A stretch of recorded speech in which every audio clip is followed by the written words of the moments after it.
अस्सलाम वालेकुम। आमिर मकसूद बसरा ਅੱਜ ਦੀ ਪੰਜਾਬੀ ਕਹਾਣੀ ਦੇ ਨਾਲ। ਜੰਗਲ 'ਚ ਇੱਕ ਭੇੜੀਆ ਚੱਲਦਾ ਫਿਰਦਾ ਜੰਗਲ ਦੇ ਕਿਸੇ ਜਾ ਰਿਹਾ ਹੁੰਦਾ ਤੇ ਉਹ ਬਿਲਕੁਲ ਜੰਗਲ ਦਾ ਐਂਡ ਹੁੰਦਾ, ਉੱਥੇ ਵੇਂਦਾ ਇੱਕ ਉਹਨੂੰ ਨਵਾਂ ਜਾਨਵਰ ਨਜ਼ਰ ਆਉਂਦਾ।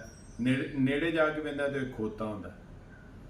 ਉਹ ਕਹਿੰਦਾ ਤੈਨੂੰ ਪਹਿਲਾਂ ਤਾਂ ਨਹੀਂ ਕਦੀ ਜੰਗਲ 'ਚ ਵੇਖਿਆ।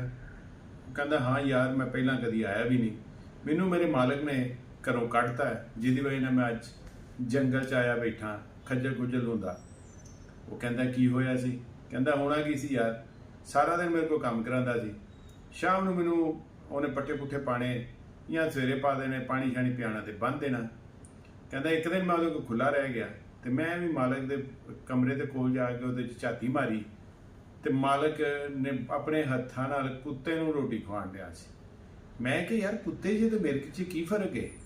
ਮੈਂ ਅੰਦਾਜ਼ਾ ਲਾਇਆ ਕਿ ਉਹ ਛੜੱਪੀਆਂ ਮਾਰਦਾ, ਭੌਂਕਦਾ ਸ਼ੌਂਕਦਾ। ਕਹਿੰਦਾ ਯਾਰ ਮੈਂ ਵੀ ਕੁੱਤਾ ਬਣ ਕੇ ਵੇਖਣਾ। ਉਹ ਫਟਾਫਟ ਜਾ ਕੇ ਬੂਹੇ ਨੂੰ ਟੱਕਰ ਮਾਰਦਾ ਹੈ ਤੇ ਛੜੱਪੀਆਂ ਮਾਰਦਾ ਤੇ ਕੀਚੂ ਕਰਦਾ, ਆਪਣੇ ਵੱਲੋਂ ਭੌਂਕਦਾ, ਜਾਂ ਉਧਰ ਮਾਲਕ ਦੇ ਕੋਲ ਜਾਂਦਾ ਹੈ ਤੇ ਐਵੇਂ ਲੇਟੀਆਂ ਲੈਂਦਾ ਹੈ ਤੇ ਜੋ ਕੁਛ ਹੁੰਦਾ ਉਹਦਾ ਖਲਾਰ ਖਲੂਰ ਦਿੰਦਾ, ਸੋਫੇ ਇਹ ਵੋ ਸੱਜੇ ਖੱਬੇ ਹਰ ਸ਼ੈ ਡਿੱਗ ਡੁੱਗ ਜਾਂਦੀ ਹੈ। ਉਹਦੇ ਨਾਲ ਮਾਲਕ ਬੜਾ ਹੈਰਾਨ ਹੋ ਕੇ ਵੇਖਣ ਡਿਆ ਹੁੰਦਾ ਇਹਨੂੰ ਕੀ ਹੋਇਆ। ਫਿਰ ਅਗਲੀਆਂ ਲੱਤਾਂ ਤਾਂ ਕਰਕੇ ਮਾਲਕ ਦੀ ਝੋਲੀ 'ਚ ਲੱਤਾਂ, ਮਾਲਕ ਨੂੰ ਲੱਗਦੀ ਸੱਟ, ਮਾਲਕ ਰੌਲਾ ਪਾਉਂਦਾ, ਇਰਦ ਗਿਰਦ ਦੇ ਲੋਕੀ ਆਉਂਦੇ ਨੇ, ਆ ਕੇ ਉਹਨੂੰ ਫੜਦੇ ਨੇ। ਉਹ ਕਹਿੰਦੇ ਕੀ ਹੋਇਆ? ਕਹਿੰਦਾ ਯਾਰ ਮੇਰਾ ਖੋਤਾ ਪਾਗਲ ਹੋ ਗਿਆ, ਇਹਨੂੰ ਨਾ ਮਾਰ ਮੂਰ ਕੇ ਪਿੰਡੋਂ ਕੱਢ ਦੋ, ਵੀ ਕਿਸੇ ਨੂੰ ਵੱਢੇਗਾ। ਉਹ ਖੋਤਾ ਬੜਾ ਪਰੇਸ਼ਾਨ ਹੁੰਦਾ, ਉਹਨੂੰ ਕੁੱਟ ਛੁੱਟ ਪੈਂਦੀ, ਉਹਨੂੰ ਪਿੰਡੋਂ ਕੱਢ ਦਿੰਦੇ ਨੇ। ਖੋਤਾ ਕਹਿੰਦਾ ਯਾਰ ਮੇਰੇ ਨਾਲ ਤੇ ਇਹ ਬੀਤੀ। ਤੇ ਕਹਿੰਦਾ ਤੈਨੂੰ ਕੀ ਮਸਲਾ ਸੀ? ਕਹਿੰਦਾ ਯਾਰ ਮੈਂ ਕੁੱਤਾ ਬਣਨ ਦੀ ਕੋਸ਼ਿਸ਼ ਕੀਤਾ।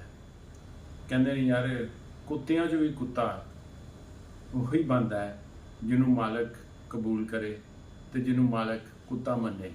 ਬਾਕੀ ਕੁੱਤੇ ਵੀ ਗਲੀਆਂ 'ਚ ਫਿਰਦੇ ਰਹਿੰਦੇ ਨੇ, ਇੱਥੇ ਜੰਗਲ 'ਚ ਵੀ ਬੜੇ ਖੱਜਲ ਹੁੰਦੇ ਨੇ, ਤੇ ਤੂੰ ਖੋਤਾ ਹੋ ਕੇ ਕੁੱਤਾ ਬਣਨ ਦੀ ਕੋਸ਼ਿਸ਼ ਕਰਨ ਡਿਆ। ਇਹ ਹਰ ਇੱਕ ਦੇ ਨਸੀਬ 'ਚ ਨਹੀਂ ਹੁੰਦਾ। ਤੇ ਭਾਈਜਾਨ, आवाम अमूमन खोता ही होती है, कुत्ता नहीं बन सकती।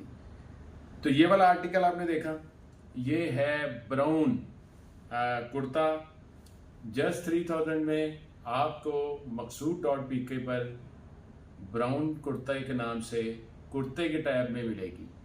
3000 में फ्री होम डिलीवरी के साथ। आपको बहुत पसंद आएगा, कपड़ा बहुत अच्छा है, मेकिंग बहुत अच्छी है, डिज़ाइन बहुत सिंपल है, बहुत अच्छा है, एम्ब्रॉयडरी बैंड पे और हल्का सा टच। उम्मीद आपको पसंद आएगा। MAQSOOD.PK। इजाज़त चाहता हूँ, अल्लाह हाफिज़।